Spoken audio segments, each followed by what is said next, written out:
Listen, respectfully, I disagree with that position. And also because I have insights as to the process that brought about these awards. I remember somewhere April or May 2024, when I was acting as a representative of the president at our ministry, even before I was sworn in as substantive minister.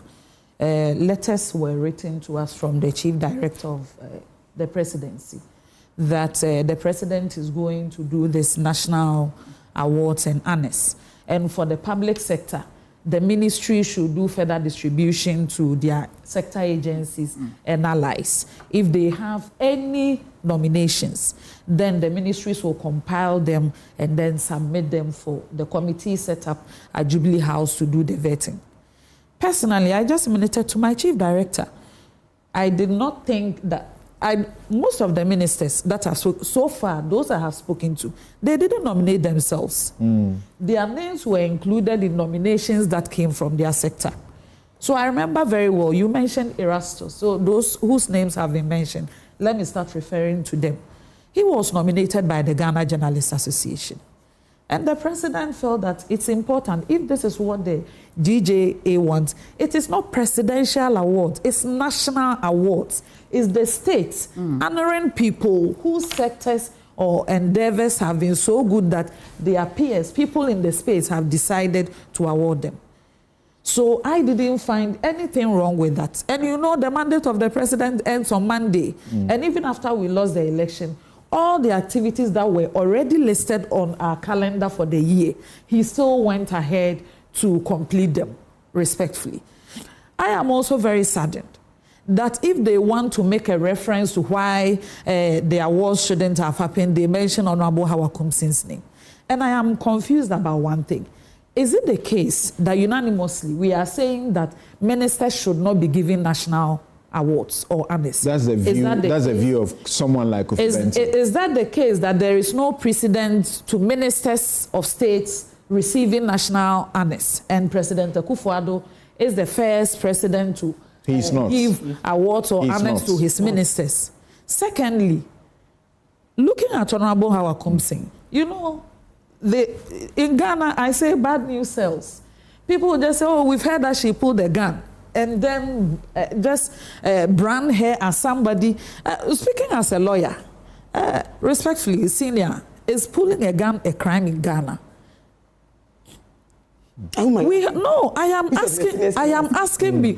asking because three of us are lawyers. There's a senior before me, so I will not respond to that. You know, three of us are lawyers. And sometimes it is so sad that something will be said about you. You will be prosecuted in the court of public opinion, and then you will be convicted by the public. And that news will continue to spread without context, without being prosecuted and convicted by a competent court of jurisdiction. But that tag, already you will suffer the defamation, and at every instance, if you're a woman, it's even worse. Don't you think that the reference to her work would have been better if it was anchored on her supervision of the ambulances? And that is what I am coming to. I just want because that's great work that she supervised, and then that was left out. I wanted to address the elephant in the room. The ministers who were recipients of the awards were in the public sector category. There were several categories. But let me tell you, Honorable Hawa Koomson is one of the most competent women I have ever come across. And you can check her track record from every sector she has worked in. She went to Ministry of Special Development Initiatives. There were only 55 ambulances in this country. She led the procurement and execution of 307 ambulances and refurbishment of the national ambulance services and giving them workshops and everything. She delivered that. That did not come up. That's my and issue. I'm saying because the processes, most of them were handled behind the scene. Not just that. When she went to the Fisheries Ministry as the sector minister, the historic record of this government in the fisheries sector, having set up 2 of the 4 fishing harbors in the country, Elmina Fishing Harbor, Jamestown Fishing Harbor, during her tenure as Minister for Fisheries and Aquaculture, and the establishment of 13 landing beach sites across the coastal belt.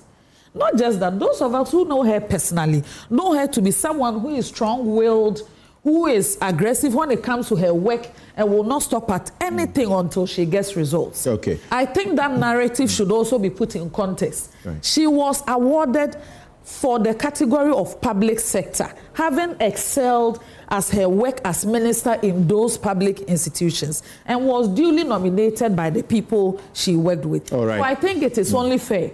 If there is a position that we shouldn't award ministers in this country, they are not deserving of national honors universally.